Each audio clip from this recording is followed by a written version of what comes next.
this is Rick and welcome back to my channel. From time to time I put out a bunch of videos on whatever. My channel doesn't really cover anything in specific. It could be pets, it could be plants, it could be DIY projects, it could be anything. So you never know what I'm going to come out with next. Hit that subscribe button down there in the corner, click that, it's going to be running throughout the video. That'll subscribe you to my channel. Hit that bell on the YouTube page and that'll give you anything new that I just put out. So let's get to it. Hey, it's Rick and welcome back to my channel for another video product review. This is going to be a simple one. If you follow my channel, I do a lot of different things, DIY stuff, but this is on my aquarium hobby. I got this ordered to the house here under $10. You can get them from eBay, Amazon. And there's a little air pump. It's actually a USB air pump. It's got a little like carabiner clip on there, so you can clip it on something. You can clip it on the back of your tank or to the side of a bucket. It's got a nice long extension cord here. There's really nothing to it. Has a little port for your airline, a little rubber case on the outside of it.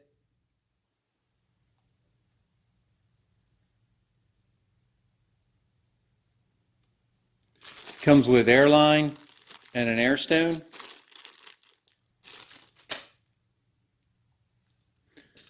And it measures about 3.5. And then with the clip on there, about 5 inches. The width on it, roughly 1.25 inches.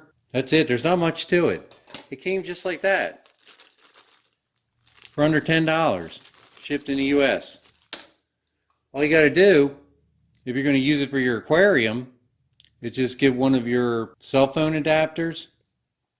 And you can plug it right into your 110. These are real cheap. You can get these couple bucks on eBay if you need one. If not, you can plug it into your computer that's by there, or you could even plug it in your car, and that's what I was going to use it for. If you need to transfer some fish for a longer period of time, you can throw a sponge filter in a bucket. Your fish are going to be fine. As long as that filter is charged with bacteria, you shouldn't have any issues at all. But I'm also going to use this on the back of my tank because at night when we go to sleep, I have a bubble ring on my tank. And if you didn't see that video, check out that video up there. I'll put a link to it on how to make a homemade bubble ring. In place of stone, you make your own bubble ring. They won't clog, and you can use it forever. Real cheap to make. Really makes nice little bubbles. But it's a little annoying because that pump, you can hear it vibrating, and when you're trying to sleep at night in your bedroom, it kind of gets to you. So I saw this on there, and I thought, oh, let me try it out and see how loud it is. And I read some of the reviews on there. They were kind of spotty. I didn't understand because a lot of people were just using it for just transportation purposes, but not so much right on their tank. So let me go ahead and plug this in, and we'll see exactly how loud it is. I hope that's showing up good enough because it's on the back of my dark granite there. Now the cord itself, let me go ahead and measure that. So when I pull that cord nice and tight, it is actually 54 inches. That's a nice long cord. Of course, you know 48 is 4 foot, so you're getting 54. That's a good cord there, in case you have your wall out a little bit further. Let's go ahead and plug this in.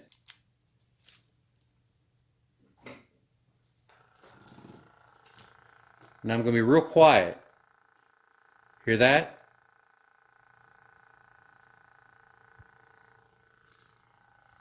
I'm going to bring it right up next to here. It's got a little hum to it. But I think once you put your hose on there and it restricts it a little bit, my cat King wants to check it out, it's completely silent. Let me shut my mouth up and you can hear.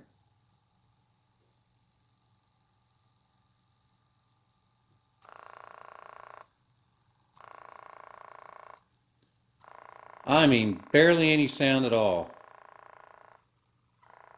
Barely any sound at all when you put that hose on. Let me prove my theory here. We'll go ahead and use this tubing. I'm not going to use this tubing. I use black tubing on my airlines. I like it better. This wears out real fast. When the lights get to it from the ultraviolet, And the heavy black tubing I use is actually drip irrigation tubing that I get from the local hardware store. So put that on there.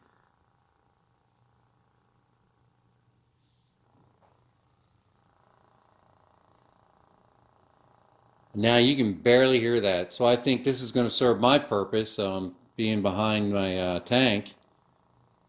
I think King approves it.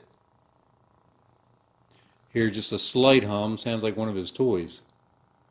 So let me go ahead and I'll take the camera up. I'll show you my aquarium, and I'll transfer this pump over, and we'll see how much air it actually puts out with my bubble ring. So as you can see, and you can probably hear, that's my bubble ring under there. I just have it slid underneath a piece of slate rock, and it kind of gives you almost like a bubble wall effect as it creeps up the rock. Now let me just take some time and you can listen to that. So hopefully you can hear that little bit of hum. Now the pump that I'm using is this one. It's the aquaculture, and it's pretty quiet. But you can actually hear that buzzing in my bedroom, and it kind of drives me nuts. I have it on a timer to where it's coming on at like 10 a.m. and it goes off later on like 10 at night. And, you know, of course the fish love the bubbles, so I do want to keep it going, but I can't keep it on all night. So let me go ahead and transfer this over. See, here's my black hose that I use. I'm going to transfer it over to the other pump and we'll take a listen. Now I unplugged my other pump, so now you can hear. All you can hear is a little bit of hum from my Marineland penguin filter with the hack sponges in there. Check that video out also if you didn't see it. I'll put a link up top. But you can hear how quiet it is now. Alright, so I plugged it in and I'm actually quite impressed. You can hardly hear this thing at all. And look at the amount of bubbles it's generating. That's quite impressive. So you know that that's going to work in like a bucket to power a sponge filter while you're transferring your fish. You can use a power pack with USB power pack, you know, one of those rechargeable ones, or you can plug it into your USB port in your car, and that's going to be a perfect option to do that. Now what I can understand, I'll have to get the specs up there. This burns like hardly any watts at all compared to that 110 aquarium pump I have there. So you're going to save on electricity. Everybody's going to be happy with that. Whether this would power a couple sponge filters, I don't know. I think I would buy a couple of them. If you have a couple sponge filters, that way they're powering each one individually. If you have an issue, God forbid, it just breaks down one and not two, and your fish won't have any issues, and you won't have any issues. So I'll put those specs up there in the middle of this video and you can review them.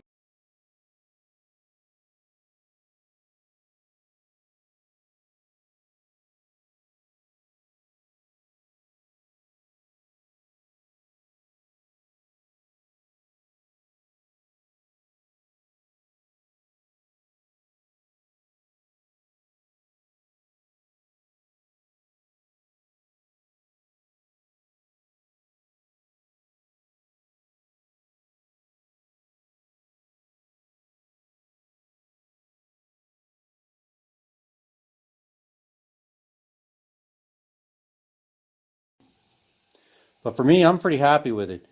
Hey, thanks for watching. Please give me some feedback. Give me a thumbs up. It lets YouTube know that you like my videos, and we can rise up to the top in the ranking. Give me some feedback. Share with your family and friends. Hope everybody's doing well and they're safe during these tough times. Come back again. Take care.